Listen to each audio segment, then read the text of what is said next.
মাত্র 5 দিনের ব্যবধানেই ইরানের হামলার পাল্টা জবাব দিল ইসরায়েল। পশ্চিমা মিত্রদের অনুরোধ উপেক্ষা করেই ইরানে হামলা চালালো তেল আবিব। তবে হামলা নিয়ে পাল্টাপাল্টি অবস্থান দুপক্ষের। যুক্তরাষ্ট্রের দাবি, কৌশলগতভাবে গুরুত্বপূর্ণ ইস্পাহান শহরে আঘাত এনেছে ইসরায়েলি ক্ষেপণাস্ত্র। এদিকে তেহরান বলছে ক্ষেপণাস্ত্র নয়, চালানো হয়েছিল ড্রোন হামলা। সফলভাবে সেই হামলা প্রতিহতও করেছে তারা। সিলন ফ্যামিলি ব্লেন্ডের কড়ালিকার আর সতেজ স্বাদের পারফেক্ট ব্লেন্ডে স্বপ্নেরা মিলুক টানা। সরাসরি ইসরায়েলের ভূখণ্ডে ইরানের নজিরবিহীন হামলার পর থেকেই মধ্যপ্রাচ্য জুড়ে তুঙ্গে উত্তেজনার পারদ। যুক্তরাষ্ট্রসহ পশ্চিমা মিত্ররা ইসরায়েলি প্রধানমন্ত্রী বেনিয়ামিন নেতানিয়াহুকে শান্ত থাকার অনুরোধ জানালেও প্রতিশোধের হুমকি ধামকি দিয়ে আসছিল তেল আবিব।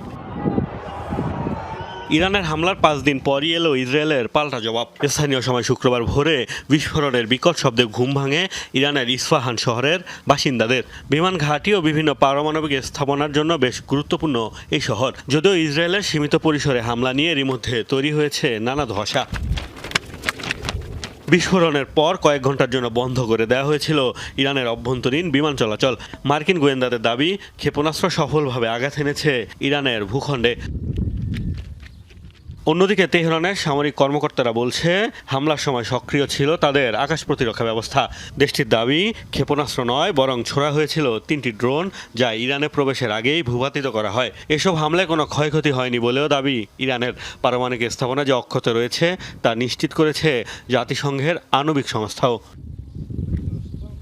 দুই দেশের এমন পাল্টাপাল্টি অবস্থানে মধ্যপ্রাচ্যে তৈরি হয়েছে আরও একটি যুদ্ধ পরিস্থিতির। তবে পরাশক্তি এই দুই দেশ পুরোদমে যুদ্ধে জড়ালে পরিণতি হবে ভয়াবহ, শঙ্কা বিশ্লেষকদের। যদিও ইরানের সামরিক কর্মকর্তাদের বরাতে বিভিন্ন গণমাধ্যম বলছে, এখনই পাল্টা জবাব দেওয়ার কথা ভাবছে না ইরান। এদিকে একই দিন হামলা হয়েছে ইরাক সিরিয়াতেও। ইরানের হামলার ব্যাপক নিন্দা জানালেও ইসরায়েলের পক্ষে এখন অবস্থান পশ্চিমাদের। যুক্তরাজ্য সহ মিত্রদের দাবি, আত্মরক্ষার অধিকার রয়েছে নেতানিয়াহু প্রশাসনের।